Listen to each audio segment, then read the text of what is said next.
Chapter 3. Read with the permission of Scholastic. Stanley Yilnats was the only passenger on the bus, not counting the driver or the guard. The guard sat next to the driver with his seat turned around facing Stanley. A rifle lay across his lap. Stanley was sitting about 10 rows back, handcuffed to his armrest. His backpack lay on the seat next to him. It contained his toothbrush, toothpaste, and a box of stationery his mother had given him. He'd promised to write to her at least once a week.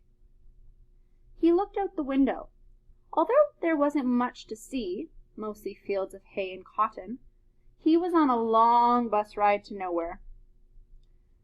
The bus wasn't air-conditioned, and the hot, heavy air was almost as stifling as the handcuffs.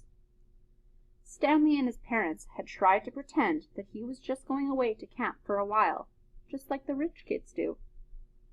When Stanley was younger, he used to play with stuffed animals and pretend the animals were at camp.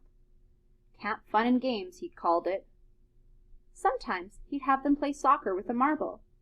Other times they'd run an obstacle course or go bungee jumping off a table tied to broken rubber bands. Now Stanley tried to pretend he was going to Camp Fun and Games.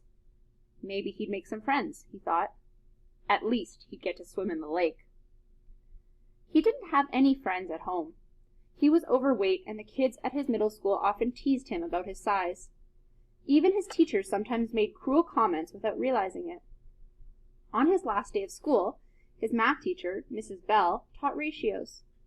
As an example, she chose the heaviest kid in the class and the lightest kid in the class and had them weigh themselves. Stanley weighed 3 times as much as the other boy. Mrs. Bell wrote the ratio on the board 3-to-1, unaware of how much embarrassment she had caused both of them. Stanley was arrested later that day. He looked at the guard who sat slumped in his seat and wondered if he had fallen asleep. The guard was wearing sunglasses, so Stanley could not see his eyes. Stanley was not a bad kid. He was innocent of the crime for which he was convicted. He had just been in the wrong place at the wrong time. It was all because of his no-good, dirty, rotten, pig-stealing great-great-grandfather. He smiled. It was a family joke. Whenever anything went wrong, they always blamed Stanley's no-good, dirty, rotten, pig-stealing great-great-grandfather. Supposedly, he had had a great-great-grandfather who had stolen a pig from a one-legged gypsy, and she put a curse on him and all of his descendants. Stanley and his parents didn't believe in curses, of course, but whenever anything went wrong, it felt good to be able to blame someone. Things went wrong a lot. They always seemed to be in the wrong place at the wrong time.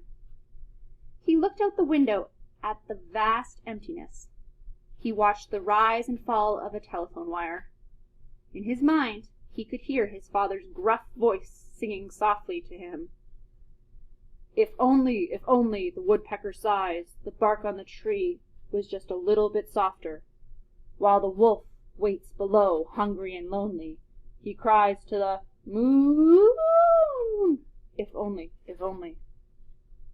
It was a song his father used to sing to him. The melody was sweet and sad, but Stanley's favorite part was when his father would howl the word moon. The bus hit a small bump, and the guard sat up, instantly alert. Stanley's father was an inventor. To be a successful inventor, you needed 3 things: intelligence, perseverance, and just a little bit of luck. Stanley's father was smart and had a lot of perseverance. Once he started a project, he would work on it for years, often going days without sleep. He just never had any luck. Every time an experiment failed, Stanley could hear him cursing his dirty, rotten, pig-stealing great-grandfather. Stanley's father was also named Stanley Yilnats. Stanley's father's full name was Stanley Yilnats III. Our Stanley is not Yilnats IV. Everyone in his family had always liked the fact that Stanley Yilnats was spelled the same frontward and backward, so they kept naming their sons Stanley. Stanley was an only child, as was every other Stanley Yilnats before him. All of them had something else in common. Despite their awful luck, they always remained hopeful. As Stanley's father liked to say, "I learn from failure." But perhaps that was part of the curse as well. If Stanley and his father weren't always hopeful, then it wouldn't hurt so much every time their hopes were crushed. "Not every Stanley Yelnats has been a failure," Stanley's mother often pointed out, whenever Stanley or his father became so discouraged that they actually started to believe in the curse. The first Stanley Yelnats, Stanley's great-great-grandfather, had made a fortune in the stock market. He couldn't have been too unlucky. At such times, she neglected to mention the bad luck that befell the first Stanley Yelnats. He lost his entire fortune when he was moving from New York to California.